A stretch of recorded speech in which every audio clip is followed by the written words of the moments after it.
Assalamualaikum warahmatullahi wabarakatuh.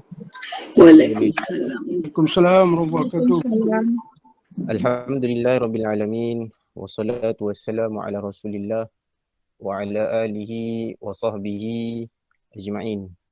Rabbi syrah li sadri wa yassir li amri wahlul 'uqdatam min lisani yafqahu qawli, amma ba'd.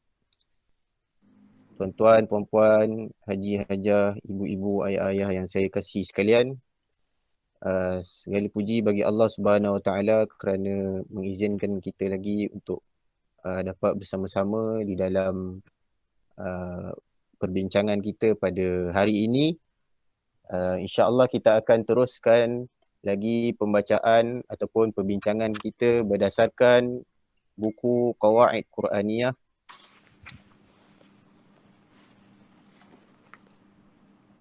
ke-5.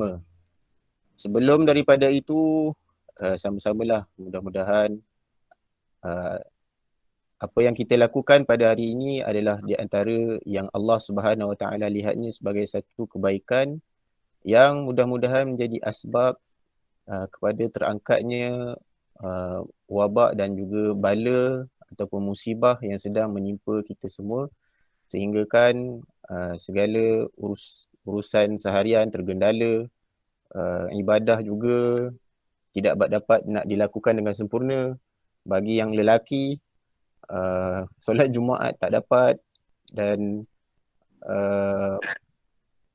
bahkan yang lebih menyedihkan, apabila solat Jumaat tak dapat dilaksanakan, tapi kita dapati kalau sebelum PKP ni kita nampak ramai di kalangan lelaki-lelaki yang mengambil mudah berada di kedai dan seumpamanya dengan alasan tidak dapat bala ataupun musibah yang menimpa kita pada hari ini. Mudah-mudahan insya-Allah kehidupan akan dapat kembali seperti sedia kala. Sebagai pendahuluan, ya saya InsyaAllah. InsyaAllah. Ya betul Haji, insyaAllah, mudah-mudahan. Jadi sebagai pendahuluan, sebagaimana pada minggu-minggu yang lalu, saya kongsikan dengan tuan-tuan dan puan-puan antara kaedah asas tadabbur. Sebenarnya di dalam tadabbur ataupun dalam kita menekuni ataupun mengambil pengajaran daripada Al-Quran, tidak ada kaedah-kaedah yang ulama tetapkan secara terperinci. Tetapi banyak perbahasan-perbahasan yang mana saya fikir kalau agak baik kalau dapat untuk kita simpulkan menjadi kaedah-kaedah yang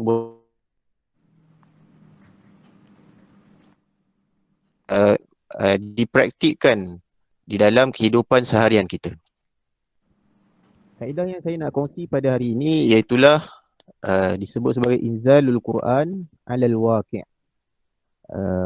Saya cuba untuk terjemahkan dengan bahasa yang mudah, tetapi saya rasa terjemahan ini tidaklah begitu tepat, tetapi insya-Allah dia menjurus kepada makna yang hampir sama, iaitulah merenung Al-Quran bagi setiap kejadian yang berlaku. Dengan erti kata lain, apabila sesuatu perkara itu berlaku dalam kehidupan kita maupun keluarga, masyarakat, jiran tetangga ke dan sebagainya, apabila ia berlaku, maka kita renungkanlah, carikanlah pengajaran daripada Al-Quran yang mana boleh untuk kita jadikan pengajaran berkaitan dengan perkara ataupun situasi yang berlaku. Kerana apa? Kerana Al-Quran itu sentiasa relevan sehingga kiamat. Baliknya, pengajaran di sebalik sesuatu kisah itu sentiasa relevan untuk dijadikan panduan hidup dan pengajaran dalam kehidupan. Contohnya, kalau Allah Subhanahu Wa Taala dia ceritakan di dalam Quran berkaitan dengan bala ataupun musibah, bala yang menimpa kaum Nabi Lut alaihi salam. Jadi kita apabila kita lihat perilaku bangsa ataupun kaum Nabi Lut pada ketika itu, yang mana mereka mendatangi kaum sejenis meninggalkan perkahwinan yang disyarakkan ataupun disyariatkan oleh Allah, iaitulah di antara lelaki dan perempuan. Sebaliknya mereka memilih lelaki dengan lelaki, perempuan dengan perempuan. Malahan ketika malaikat menziarahi Nabi Lut alaihissalam, mereka diceritakan nak try malaikat tersebut. Waliyadzubillah. Lama, namun apabila ia berlaku pada hari ini, maka ambillah teladan daripada kisah tersebut. Semoga Allah Subhanahu Wa Taala dapat menjauhkan kita daripada hal yang sedemikian ataupun bala yang sedemikian. Ustaz, Itu yang saya. Ustaz minta maaf saya. Ustaz, kadang suara Ustaz hang lah. Kadang hang, dah hilang. Saya rasa mungkin Encik Mansur boleh off kau mic. Mungkin kita bagi kat Ustaz seorang aja on mic dia. Boleh tak? Mungkin terganggu. Minta maaf ya. Okey.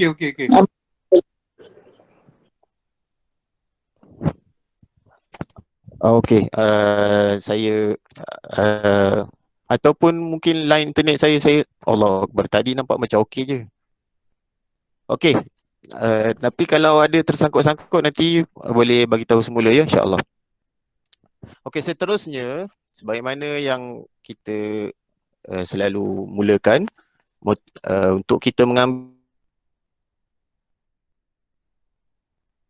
kita berterusan melakukan ataupun merenung Al-Quran yang diturunkan oleh Allah Subhanahu Wa Taala kepada seluruh umat. Iaitulah apabila Allah Subhanahu Wa Taala berfirman, yang ini kita dah baca dah sebelum ni tapi kita ulang lagi. Dalam surah Al-Qamar ayat 17, walaqad yassarnal Qur'ana lidzikri fahal min muddakir. Dan sesungguhnya kami telah memudahkan Al-Quran untuk diambil peringatan. Maka adakah di sana mereka yang hendak mengambil pengajaran? Di dalam ayat ini adanya pertanyaan fahal min muddakir.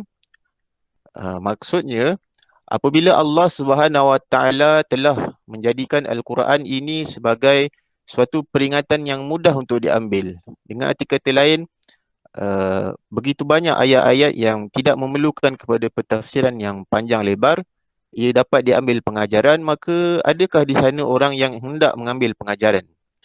Ataupun kita menjadi sebahagian daripada,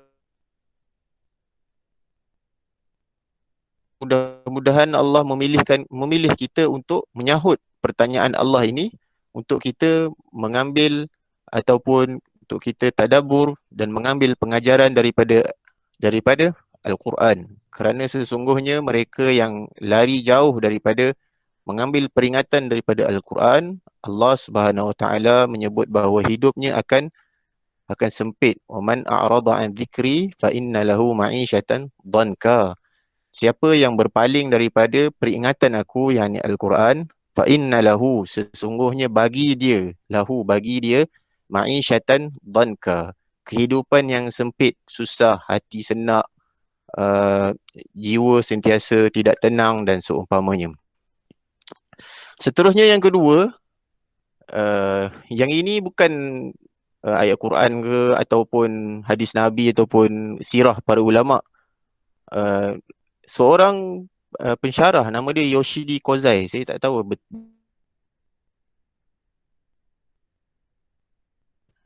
saya ada letak link di bawah tu perkataan dia ni. I'm very much impressed by finding true astronomical facts in the Quran, and for us the modern astronomers have been studying very small pieces of the universe. We've concentrate our effort for understanding of a very small part, because by using telescopes we can see only very few parts of the sky without thinking about the whole universe. So by reading the Al-Quran and by answering to the question, I think I can find my future way for investigation of the universe. Ustaz, tu bahasa Jawa Ustaz kena jelaskan balik. Secara rekasnya dia sebut bahawa apabila dia membaca Al-Quran, dia dapati ada benda-benda yang membantu kepada untuk dia dapat lebih lagi pengetahuan tentang universe, yang mana sebelum daripada dia melihat kepada pembacaan Al-Quran, dia tak dapat nak menjawab persoalan-persoalan ini akan menjadikan kajian berkaitan dengan astronomi ni akan lebih tepat dan seumpamanya, begitulah lebih kurang. Uh, yang lebih mahir bahasa Inggeris mungkin lebih boleh nanti kalau boleh share dia punya terjemahan secara tepat dalam grup, insya-Allah lebih baik. Saya pun tak pandai sangat juga, nanti terjemah pun jadi salah, tapi secara umumnya itulah yang dimaksudkan. Tetapi apa yang dia maksudkan Yoshihide Kozai ni, apa ayat yang dimaksudkan tu, iaitu ayat ni. Summa stawa ila sama wa hiya dukhanun faqala laha walil ardi tiya taw'an aw karha qalata ataina ta'iin. Tapi saya ambil yang ni jelah. Summa stawa ila sama wa hiya dukhan. Kemudian Allah Subhanahu wa taala bersemayam di langit ataupun menuju ke langit, dan langit ketika itu berbentuk dukhan, iaitulah asap. Dukhan ni asap. Dukhan. Dal kha alif nun. Surah Ad-Dukhan kan, surah Ad-Dukhan itu asap. Kajian terkini membuktikan bahawa bintang-bintang langit dan juga matahari berasal daripada gumpalan asap yang panas. Menunjukkan bahawa di situ ada pembuktian sains yang berjaya ditemui beribu tahun selepas Al-Quran diturunkan. Menunjukkan bahawa Al-Quran adalah suatu mukjizat yang mana tidak mungkin ia ditulis oleh manusia pada zaman yang tidak ada kajian, tidak ada teleskop, tidak ada apa-apa, yang mana Nabi SAW kata, kami ini adalah bangsa yang tidak pandai membaca dan menulis. Maksudnya itu nak ceritakan betapa membuktikan bahawa Al-Quran ini tidak ditulis oleh mana-mana tangan manusia, sebaliknya dia adalah kalam Allah atau perkataan Allah Subhanahu Wa Taala. Kajian ni juga mungkin tuan-tuan dan puan-puan boleh lihat kat link yang saya berikan tu, Dr. Daniel Zainal Abidin, berkaitan dengan asal usul kejadian daripada satu gumpalan asap yang panas. Maksudnya dukhan tadi tu, dukhan. Maka ini insya-Allah mudah-mudahan apabila kita membaca, kita dapat lebih meningkatkan keimanan kita, kekaguman kita bahawa kita berada di jalan yang benar, iaitulah di jalan agama Allah Subhanahu Wa Taala, Islam yang satu-satunya agama yang Allah Subhanahu Wa Taala redai ke atas hamba-Nya untuk dianuti. Okey, selesai.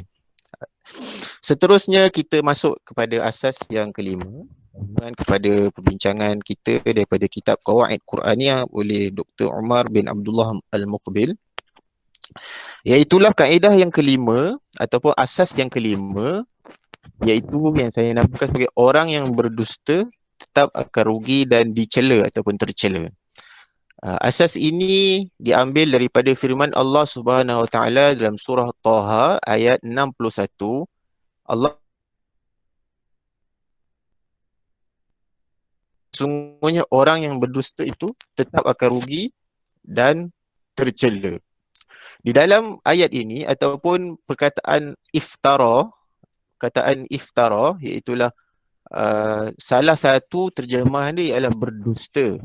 Tetapi para ulama mereka meluaskan lagi maksud iftara di sini, iaitulah termasuk di dalam iftara ini kezaliman, kesyirikan, perbuatan jahat, maksiat dan seumpamanya, semuanya boleh membawa kepada perkataan iftara ini boleh membawa kepada maksud-maksud tersebut.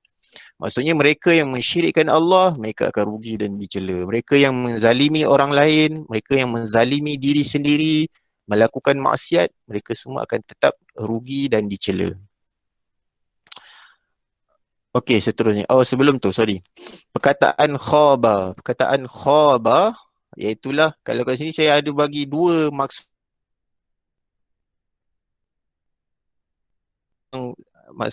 yang hampir sama.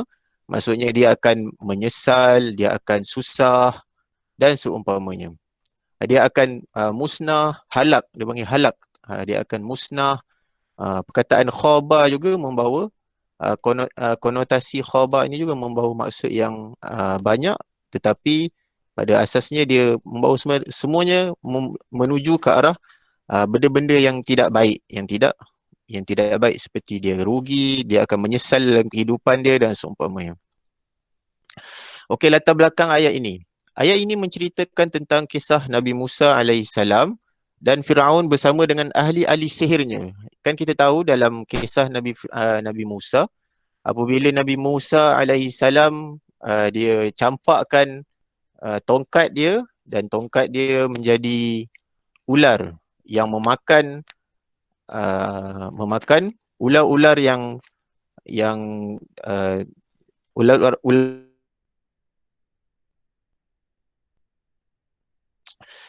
maka sebelum daripada itu, maka Nabi Musa memberikan peringatan kepada mereka untuk tidak melakukan pendustaan. Janganlah kamu bertolong-tolong di atas kebatilan dengan melakukan sihir untuk mengalahkan kebenaran. Telah diberi peringatan dahulu. Jadi apabila telah diberi peringatan dan berlakulah apa yang telah berlaku, maka kita dapati memang kebatilan akan sentiasa kalah. Walaupun ada ketikanya pada zahirnya ia dilihat menang. Allah Subhanahu Wa Taala juga bagi tahu berkaitan dengan sihir ni, wala yuflihus sahiru haitsu ata. Dan tidak akan sama sekali ahli sihir itu akan menang ataupun berjaya walaupun dari mana sekali dia datang. Ada beberapa hari yang lalu datang seorang sahabat kepada saya malam-malam ketika selepas saya habis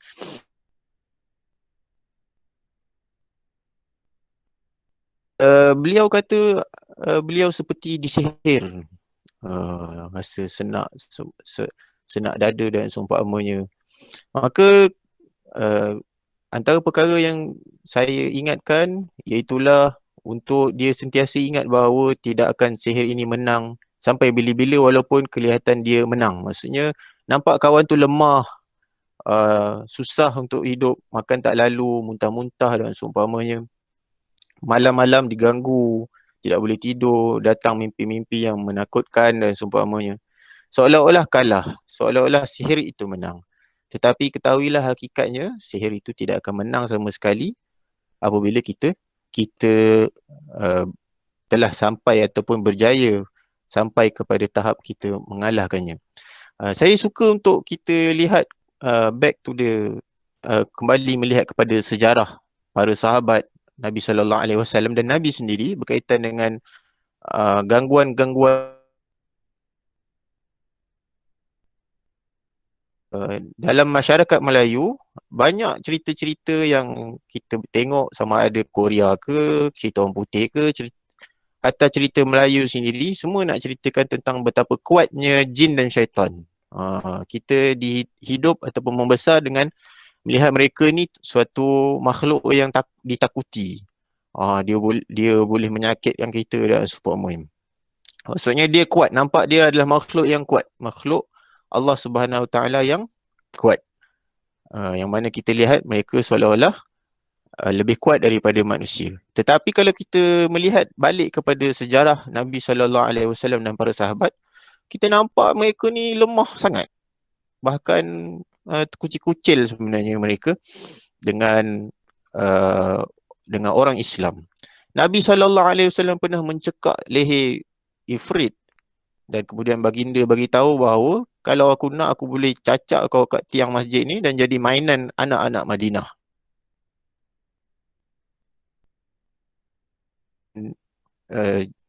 Jin yang mengganggu sehingga mereka diajar. Jin tu beritahu kalau kau sebenarnya aku ni tak kuat, baca ayat kursi saja.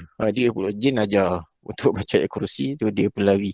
Dan sahabat itu bagi tahu kepada Nabi sallallahu alaihi wasallam, maka Nabi kata sadaqa wa huwa kadhib, iaitulah jin tu dia ataupun syaitan itu bercakap benar walaupun dia sebenarnya adalah pendusta yang paling besar. Tapi dalam bagi tahu bahawa ayat kursi adalah ayat yang ditakuti oleh mereka yang jahat ini, maka ketika itu jin bercakap benar. Banyak lagi contoh-contoh seperti Umar radhiyallahu anhu, apabila dia melalui satu jalan, maka jalan itu tidak akan sama sekali lagi dilalui oleh jin dan syaitan kerana takutnya dengan kehaibatan Umar radhiyallahu anhu.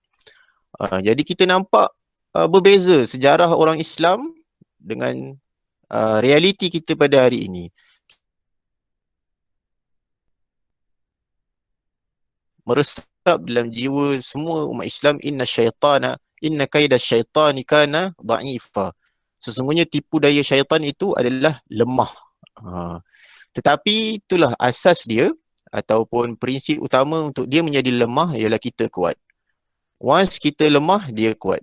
Once kita kuat, dia akan lemah. Jadi itulah sifir dia. Kalau kita kuat, dia akan lemah.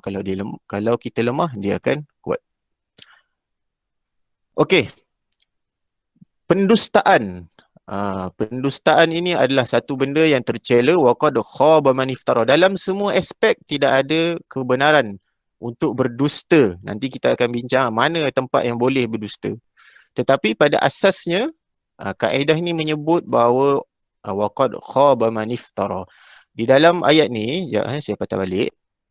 Wa qad khaba man iftara, dia menggunakan fi'il madhi. Fi'il madhi ni, khaba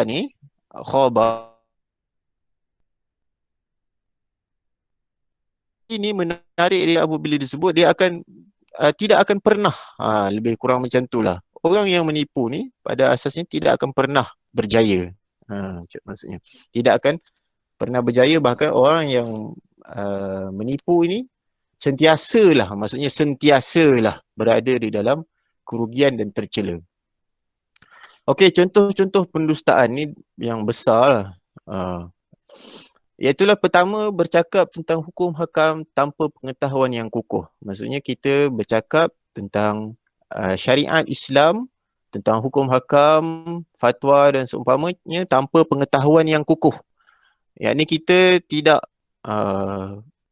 mengetahuinya dengan pengetahuan yang baik, yang kita dapat daripada pengajian yang tersusun dan seumpamanya, maka elakkan daripada kita bercakap tentang hukum hakam. Yang itu haram, yang ini halal dan seumpamanya. Sebaliknya, kembalikanlah kepada hukum hakam seperti mufti, pegawai-pegawai yang berkaitan dengan hukum hakam kalau di bank, pegawai-pegawai syariah yang berada di bank-bank dan seumpamanya. Firman Allah Subhanahu wa taala, "Qul innama harrama rabbiyal fawahisha ma dhahara minha wa ma batan wal ithma wal baghya bighairil haqq wa an tusyriku billahi ma lam yunazzil bihi sultana wa an taqulu 'ala Allahi ma la ta'lamun." Katakanlah wahai Muhammad sallallahu alaihi wasallam, sesungguhnya Tuhan aku telah mengharamkan perbuatan yang keji, fawahish, perbuatan-perbuatan yang keji, secara terbuka atau tersembunyi. Maksudnya perbuatan jahat ni tak kira terbuka ataupun tersembunyi, dua-dua tak boleh. Perbuatan dosa, pencerobohan tanpa hak, mensyirikkan Allah, wa antusyriku billah, dan kamu berkata tentang Allah sesuatu yang kamu tidak mengetahuinya. Maksudnya kita tidak ada ilmu berkaitan sesuatu perkara itu.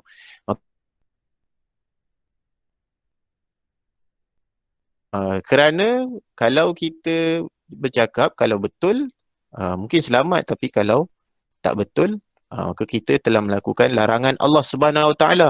Tetapi kalau kita diam, kita tak ada apa-apa masalah. Betul ke salah ke, tak ada apa-apa. Tak terkait hukum dengan kita, tak terkait dosa pahala, diam. Bahkan kalau kita diam kerana kita bertakwa kepada Allah, maka diam itu mendapat pahala. Sebagaimana disebut kata hikmah, as-samtu hikmah. Diam itu sebenarnya hikmah. Hari ini kan semua orang nak bercakap kat Facebook, kat Twitter, semuanya. Macam-macam semuanya di komen. Betul ataupun tidak, tak tahu. Jadi lebih baik kalau kita diam. Mudah-mudahan kalau kita diam tu diniatkan kerana takwa kepada Allah Subhanahu Wa Taala, maka dapat pahala insya-Allah.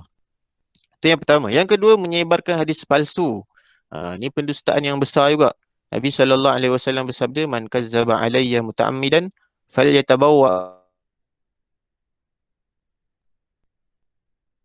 Maka sediakanlah tempat duduknya daripada neraka. Riwayat Al-Bukhari, hadis nombor 107. Hadis ni tuan-tuan adalah hadis mutawatir. Maksudnya hadis ni confirm sahih. Diriwayatkan oleh lebih daripada sejumlah perawi yang maksudnya tidak mungkin mereka bersepakat untuk dusta. Maksudnya hadis ni memang antara tingkatan hadis yang tertinggi sahih dia. Jadi kalau kita ada orang share hadis dan seumpamanya, kemudian dia kata kalau tak ambillah masa untuk sebarkan, kalau tidak disebarkan anda mungkin ditimpa musibah dan seumpamanya. Maka sebenarnya bukan jangan kita takut ya kita pun sebarkan. Tidak, sebenarnya kalau kita, sebenarnya ketakutan yang betul ialah apabila sampai mesej sebegitu, ketakutan yang betul ialah kita takut untuk sebarkan. Kalau kita takut, kita termasuk di dalam sabda Nabi sallallahu seolah menempah tempat duduk di dalam neraka. Jadi sama juga apabila sampai kepada kita suatu hadis orang ceritakan kalau tak salah aku Nabi kata. Bahaya kalau tak salah aku Nabi kata. Ini satu pendustaan yang sangat-sangat panggil high level, tingkatan yang tinggi punya pendustaan. Kerana tidaklah sama berdusta kepada Nabi seperti mana berdusta kepada orang lain. Maksudnya Nabi tak cakap, kita cakap. Nabi cakap. Nabi tak kata, Nabi kata, oi ni Nabi kata ni. Bahaya. Jadi sama-samalah kita, kalau kita terjumpa hadis ataupun orang forward kepada kita suatu hadis, maka bertanyalah kepada orang yang di dalam bidang hadis. Maksudnya kalau dia ada degree ke, dia ada master PhD, master hadis ke, maka kita tanya kepada dia, ni apa status hadis ini? Kerana itu adalah langkah pertama untuk kita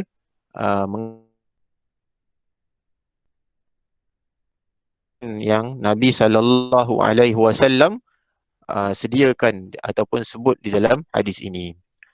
Okey, itu yang contoh kedua. Contoh ketiga, sebar sebelum semak. Ni bahaya. Maksudnya kita dapat je terus sebar. Bahaya. Nabi SAW bersabda, kafa bil mar'i kadiban ayyuhadditha bikulli ma sami'. Cukuplah seorang itu dianggap berdusta apabila dia menyampaikan semua yang dia dengar. Maksudnya dia dengar apa je yang orang bagi tahu dia, semua dia sampaikan. Dia tak check dulu, dia tak double check, dia tak tanya dahulu orang, yang ni betul ke, yang ni salah ke. Jadi ini juga termasuk di antara pendustaan-pendustaan yang mana Allah Subhanahu Wa Taala sebut waqad khaba man iftara. Maksudnya asas ini dia menyeluruh, terpakai dalam semua aspek kehidupan, dalam semua komen di Facebook, Instagram, Twitter dan ataupun kita bercakap dengan jiran tetangga, dengan saudara mara, keaiban saudara mara dan sebagainya. Maka bukan semuanya kita dengan sesuka hatinya untuk kita sebarkan sebelum kita menyemaknya ataupun kita mengetahui bahawa ia benar-benar sedemikian ataupun tidak. Okey, seterusnya penyebaran berita palsu. Yang ini memang adalah satu yang Allah Subhanahu Wa Taala sendiri sebut bahawa in ja'akum fasikum binaba'in fatabayyanu. Kalau kamu datang kepada kamu satu berita, hendaklah kamu semak dahulu. Okey, selesai. Ada apa-apa persoalan sebelum kita? Belum habis lagi asas ni. Gesaan bercakap benar dan ancaman birri wa innal birra yahdi ilal jannah wa innar rajula la yasduqu hatta yakuna siddiqan wa innal kadhiba yahdi ilal fujur wa innal fujura yahdi ilan nar wa innar rajula la yakdhibu hatta yuktaba indallahi kadzdzaba. Sesungguhnya berkata benar itu membawa kepada kebaikan, kebaikan membawa kepada syurga. Seorang lelaki itu apabila sentiasa berkata benar sehingga Allah menjadikannya orang yang benar. Sesungguhnya dusta membawa kepada kejahatan, kejahatan membawa kepada neraka. Seorang lelaki itu berterusan berdusta sehingga ditulis dia di sisi Allah sebagai pendusta. Riwayat Al-Bukhari, hadis nombor 6094. Maksudnya Apabila seorang itu telah terbiasa berbohong, daripada sekecil-kecil perkara dia berbohong sampai sebesar-besar perkara pun dia nak berbohong, cakap tak pernah direct, ada sahaja buah kilas nak menyelamatkan diri, maka dia sebagai seorang pendusta, kazaba. Ini yang kita takut. Kerana apa? Kerana pendustaan itu membawa kepada kejahatan, fujur. Dan kejahatan itu membawa kepada neraka. Maka ditakuti kerana ia adalah satu yang saling terkait di antara satu sama lain. Jahat tu dia terkait dengan kejahatan, kejahatan itulah yang membawa kepada neraka. Jadi semoga Allah Subhanahu Taala selamatkan kita daripada yang pertama sekali, iaitulah dusta tu, dusta. Kalau apa? Pepatah orang Melayu dia kata apa? Kecil-kecil berbohong, besar-besar mencuri kan. Maksudnya orang Melayu kita, kata-kata pepatah mereka juga, kata-kata pepatah yang kita warisi juga sebenarnya adalah suatu pepatah yang betul. Kerana ia adalah suatu yang saling terkait. Tapi ada orang kata kecil-kecil menipu, besar-besar jadi menteri. Yang tu tak tahulah. Yang itu joke je lah, joke kan. Beri hidayah oleh Allah Subhanahu Wa Taala untuk sentiasa menjalankan tanggungjawab yang diamanahkan dengan penuh ketakutan kepada Allah. Imam Ahmad bin Hanbal, ni nak cerita pasal pemimpin. Kalau beliau kata, kalaulah ada satu doa aku yang Allah Subhanahu Wa Taala nak kabulkan, aku tahu Allah nak kabulkan. Ada satu je. Aku ada banyak doa tapi katakanlah ada satu doa saja yang Allah nak dengar ataupun kabulkan. Maka aku akan allocate, aku akan simpan doa ni untuk aku doakan kepada pemimpin. Maksudnya doakan, tak kira lah siapa-siapa pun naik. Kita doakan semoga yang naik tu dia memimpin dengan penuh takut kepada Allah Subhanahu Wa Taala.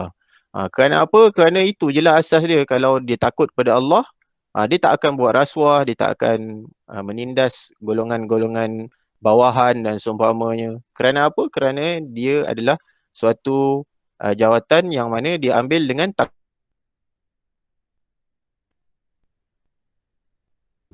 Okey, kesan daripada berdusta. Agama dipandang serong. Ialah kalau kita bercakap, semua orang bercakap pasal agama. Hari ni kalau berkaitan dengan pembinaan rumah contohnya, architecture, engineering, kejuruteraan, tak semua cakap, tak semua nak bercakap. Maksudnya kalau orang tu bukan dalam bidang kejuruteraan, dia tak cakap pasal kejuruteraan. Maksudnya sebab dia tak tahu kan. Tapi kalau orang tu dia bukan daripada bidang agama, tetapi dalam bidang agama ni semua orang bercakap. Dia tak kira dia ustaz ke, dia doktor ke, dia engineer ke, dia arkitek ke, agama semua orang cakap. Akhirnya agama dipandang serong. Sebab apa? Sebab terlalu banyak fakta-fakta yang tidak tepat dan seumpamanya, sehingga agama dilihat sebagai tidak konsisten dalam sesuatu masalah. Seterusnya, berdusta. Hari ni ada isu popular orang panggil kita jangan takut dengan isteri sebab kita yang beli beras. Bukan masalah tu. Masalah contohnya lah, contoh. Ini mungkin ibu-ibu mungkin marah kat saya, tapi saya tak maaf awal. Contohnya macam isu poligami. Seorang suami yang gagah perkasa, yang membeli beras untuk dimakan oleh isi keluarga dia, memastikan ada makanan di atas meja. Seorang suami yang gagah perkasa, kalau dia berhajat untuk berpoligami, dia mesti memulakannya dengan bercakap benar, bukannya berdusta.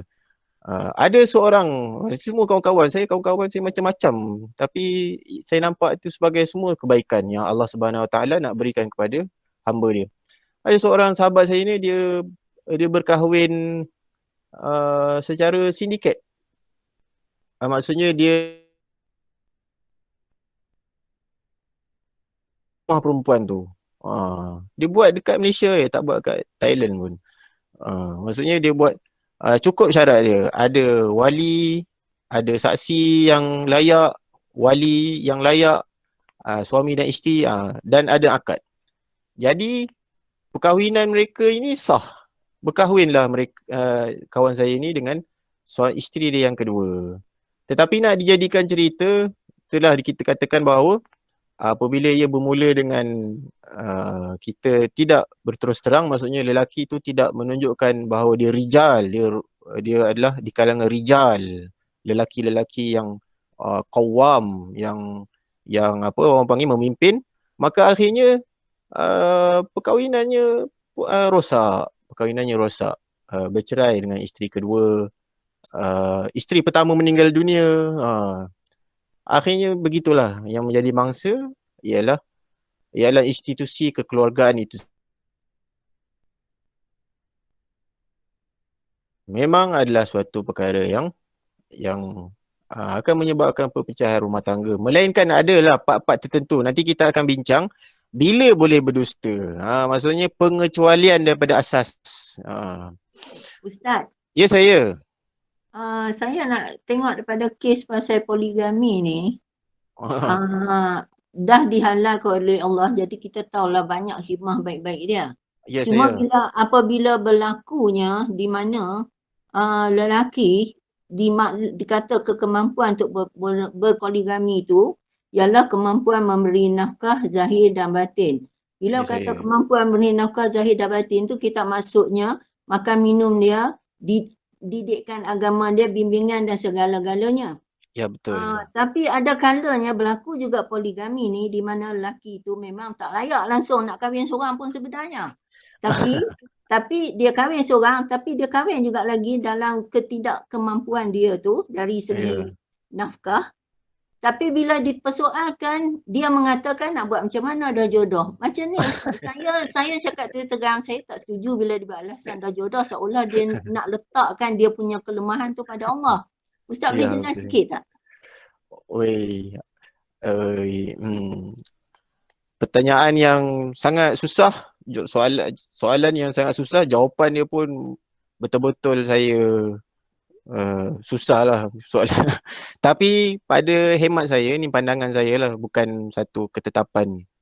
Betul lah sebagaimana yang Hajah beritahu, seorang yang tidak layak berkahwin dua tu, pada hakikatnya kalau kita tengok sebenarnya dia kahwin satu pun tak layak juga.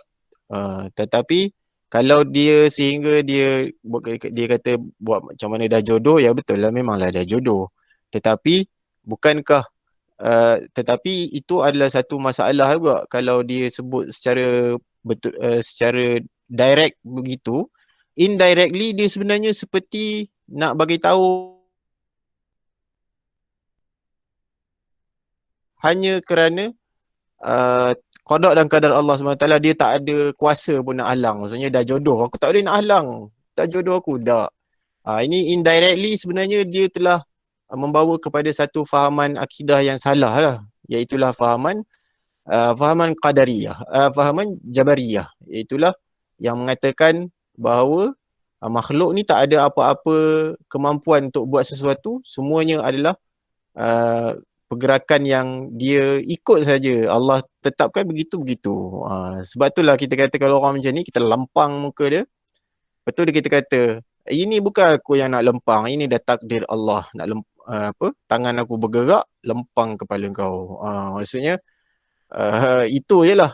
Kalau orang yang menyandarkan sesuatu kepada takdir secara salah. Betul dah qada dan qadar tu, tetapi dia faham pada qada dan qadar tu salah.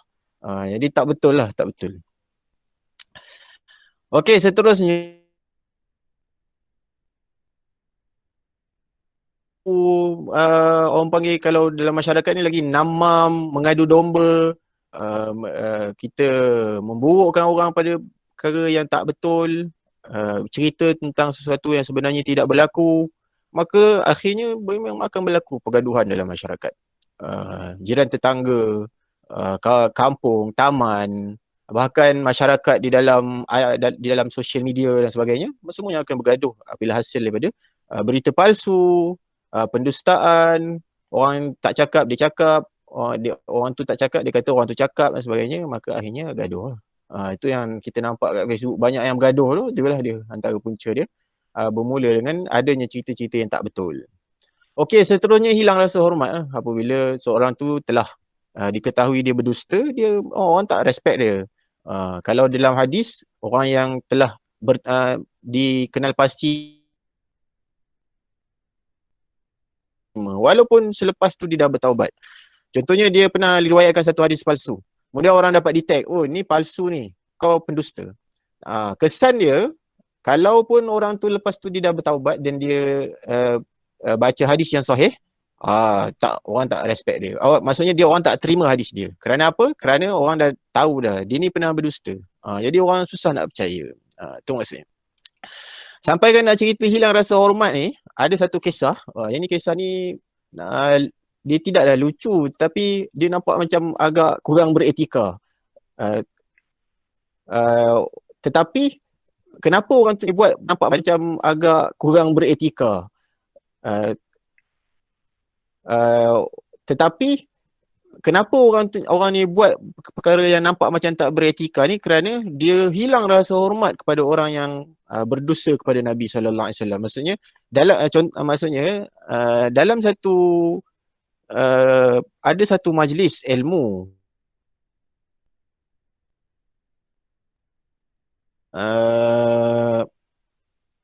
yang berceramah tu, dia membacakan hadis palsu. Kemudian dia kata aku meriwayatkan hadis ini daripada Sulaiman bin Mahran al-A'mash.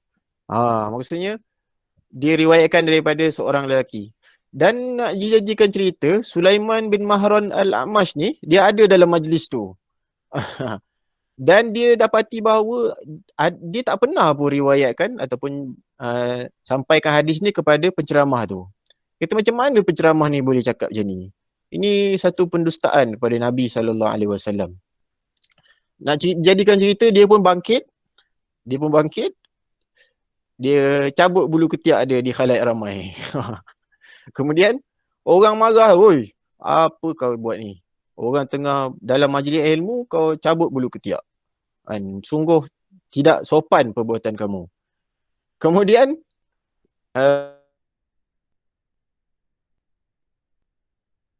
mulia daripada apa yang penceramah ni tengah buat, iaitu dia berdusta kepada Nabi sallallahu alaihi wasallam. Nampak? Maksudnya orang tak hormat kalau orang menipu ni. Maksud orang dah hilang kepercayaan dan sebagainya. Okey, seterusnya habislah asas yang kelima. Iaitulah asas yang menyebut bahawa tercelalah ataupun rugilah orang yang berdusta. Kalau di dalam buku ni, sebelum kita pergi kepada asas yang keenam, penulis ada datangkan satu cerita yang berlaku, yang diceritakan kepada beliau. Bukan. Ia diambil daripada Tahzibul Kamal. Kisahnya, seorang ulama, bukan. Kisah ni adalah kisah yang mana diceritakan kepada penulis buku ini. Ada seorang pensyarah yang mana beliau ini telah berkahwin sebanyak 2 kali dan dua-dua bercerai. Kemudian beliau ini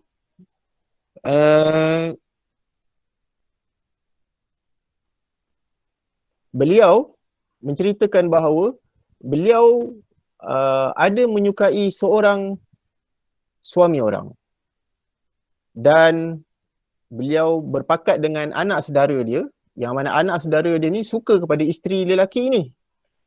Maksudnya dia suka kat suami, yang anak saudara dia ni suka dekat isteri lelaki tu. Mereka pun berpakat ceritakan buruk-buruk kepada si suami ni, sehingga dia benci kepada isteri dia.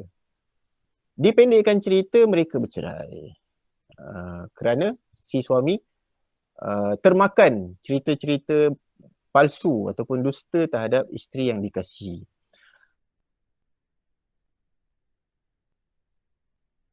itu tidak akan membawa kepada kebahagiaan, pendustaan tidak akan memberikan seseorang itu hidup yang baik, hidup yang diredai oleh Allah. Nak dijadikan cerita, si lelaki itu tidak pun berkahwin dengan pensyarah wanita ini. Dia berkahwin dengan seorang wanita lain dan si perempuan ini tak dapat apa-apa. Dan orang yang dia berpakat, iaitu anak saudara dia ni, ditemui mati kena renjatan elektrik. Kena renjatan elektrik. Bukanlah kita nak kata ini adalah asbab dia menipu ataupun memecahkan rumah tangga orang, tetapi nak diceritakan bahawa macam mana pun sesungguhnya pendustaan itu tidak akan membawa kepada kebaikan sama sekali. Tidak akan membawa kebaikan sama sekali.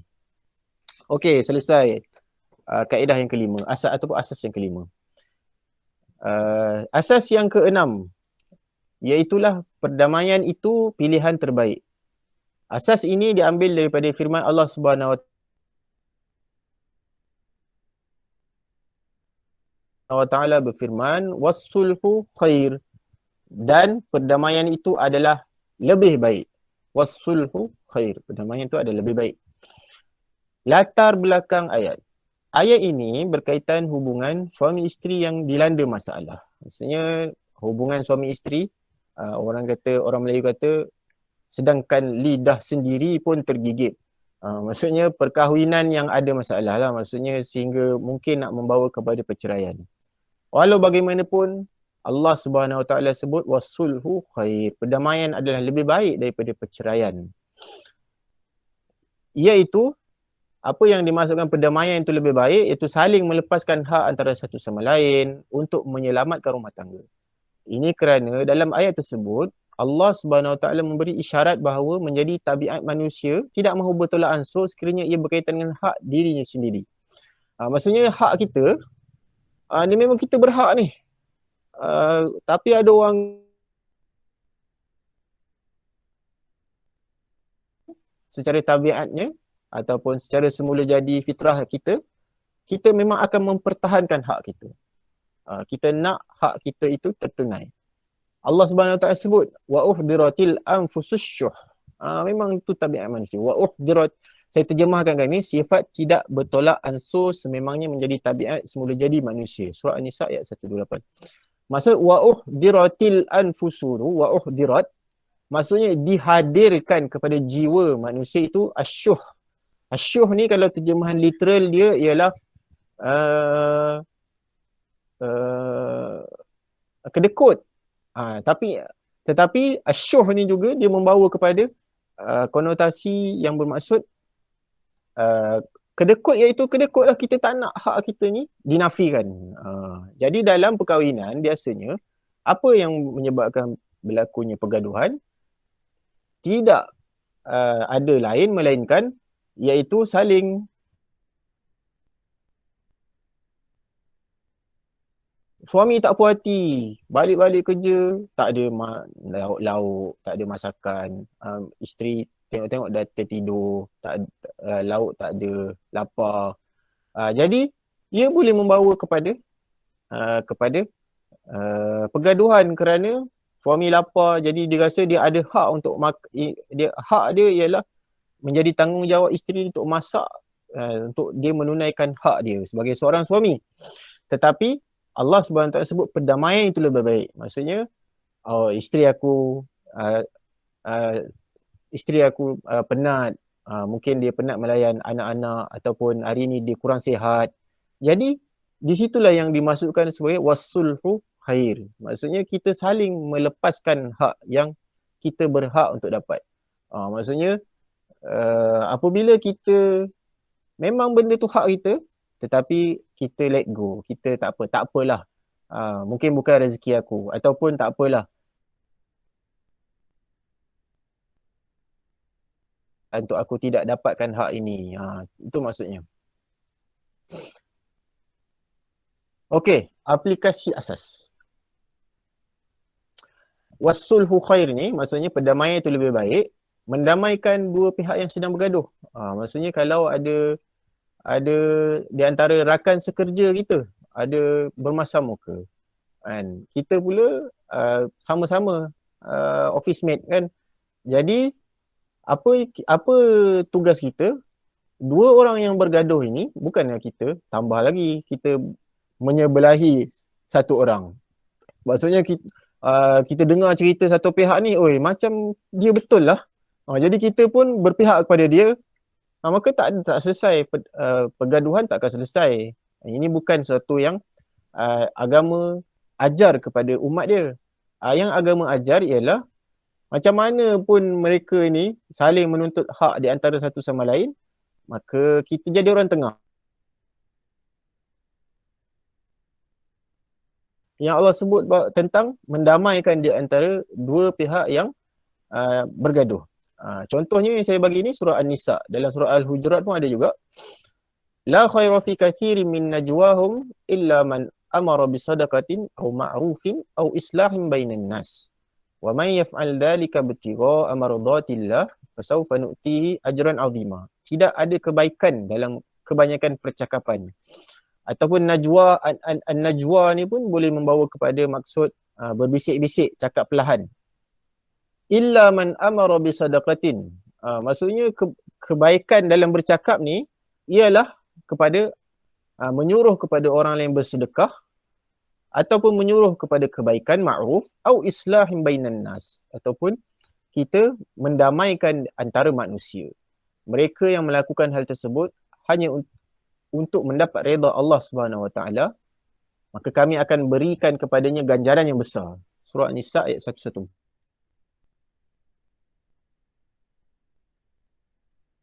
Perebutan harta pusaka.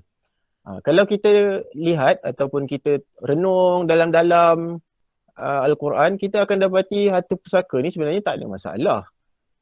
Kerana dia telah diselesaikan oleh Allah secara terperinci dalam Quran.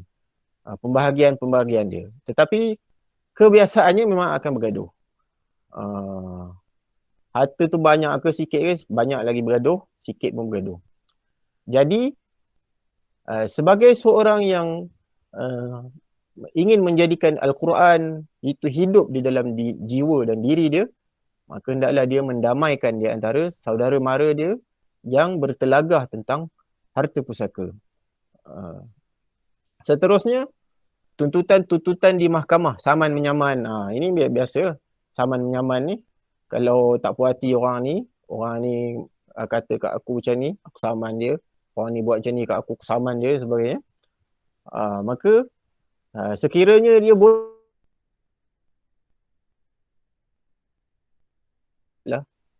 dimulakan dengan perdamaian terlebih dahulu. Okey, yang inilah yang saya maksudkan, keharusan berbohong. Kalau kita sebut tadi, berdusta itu membawa kepada kecelakaan, kehancuran, kerugian, hidup tidak tenang. Kemudian dalam ayat dalam asas yang ke-6 kita ni, perdamaian itu lebih baik. Maka macam mana?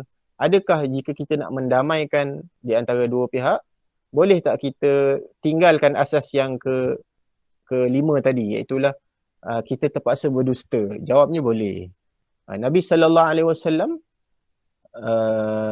ni tinggal perkataan ni, laisa ni, ada lam biasa. Laisal kadzabu alladhi yuslihu bainan nas wa yaqulu khairan wa yanmi khairan. Qala Ibn Shihab wa lam asma' yurakhas fi shay'in mimma yaqulu an-nasu kadhibun illa fi thalath. Al-harbu wal islahu bainan nas wa hadithur rajul. Orang yang mendamaikan di antara manusia yang bertelagah bukanlah pembohong. Dia menyampaikan yang baik-baik dan berkata yang baik-baik. Maksudnya dia ada dua kawan kita bergaduh, ataupun dua saudara mara ataupun adik-beradik kita yang bergaduh. Maka kita tipu, kita kata kat kawan A, dekat A, dia kata tak, B sebenarnya sayang kau, B tak ada nak buruk dan sebagainya. Maksudnya kita cakap yang baik-baik, B cakap yang baik-baik kat dia sebenarnya. B sayang dia sebagainya. Walaupun B benci gila dengan A, contoh. Tapi dia tipu. Dia cuma cakap yang baik-baik je.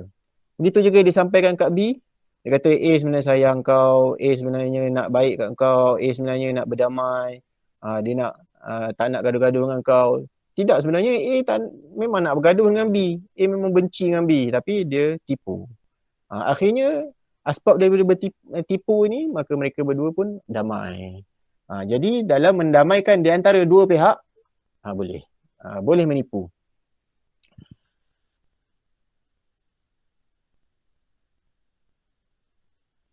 Manusia berbohong dalam tutur katanya, melainkan dalam 3 perkara. Dalam peperangan, maksudnya al-harbu khida'. Dalam peperangan boleh bohong. Maksudnya dalam peperangan ni dia ada tipu helah. Dia ada tipu helah. Maksudnya kalau kita, contoh yang biasa orang kita bagi, sorang kan. Kalau orang Negeri Sembilan disuruh serang, sorang. Jadi kalau kita lawan dengan orang Negeri Sembilan, kita sebut sorang. Jadi orang lawan kita tu, dia ingat, oh ni sorang je nak datang ni. Tak, sebenarnya kita guna perkataan sorang tu, maksudnya serang. Tapi orang Negeri Sembilan faham sorang tu, orang yang bukan Negeri Sembilan maksudkan sorang tu, sorang lah, seorang kan. Maksudnya, contoh dia. Maksudnya dalam peperangan boleh berbohong. Sebab itulah kalau dalam peperangan, boleh untuk mewarnakan rambut dengan warna hitam. Kalau di luar peperangan tak boleh. Boleh warna rambut tapi tak boleh warna hitam. Contohnya kalau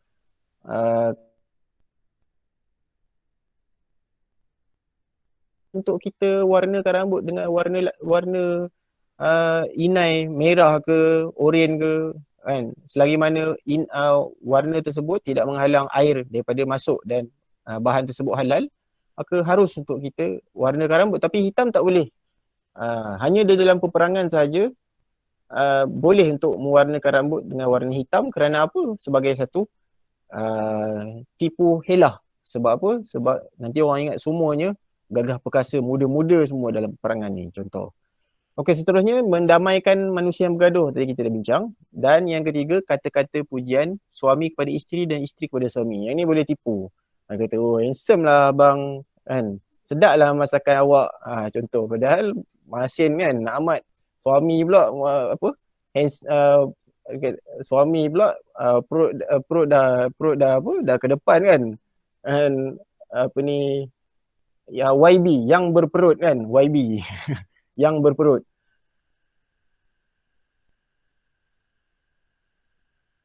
Tipu yang diharuskan oleh agama.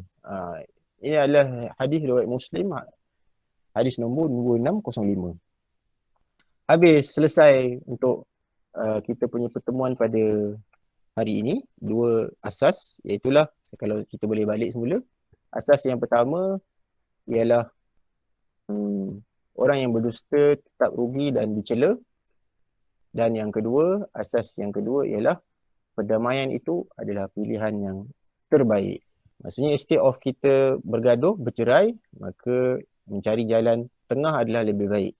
Tetapi kalau bukanlah bererti kalau dah berdamai pun akhirnya tak boleh juga, bukanlah bererti tak boleh bercerai. Tetapi sebab itulah Allah Subhanahu Wa Taala sebut wasulhu khair.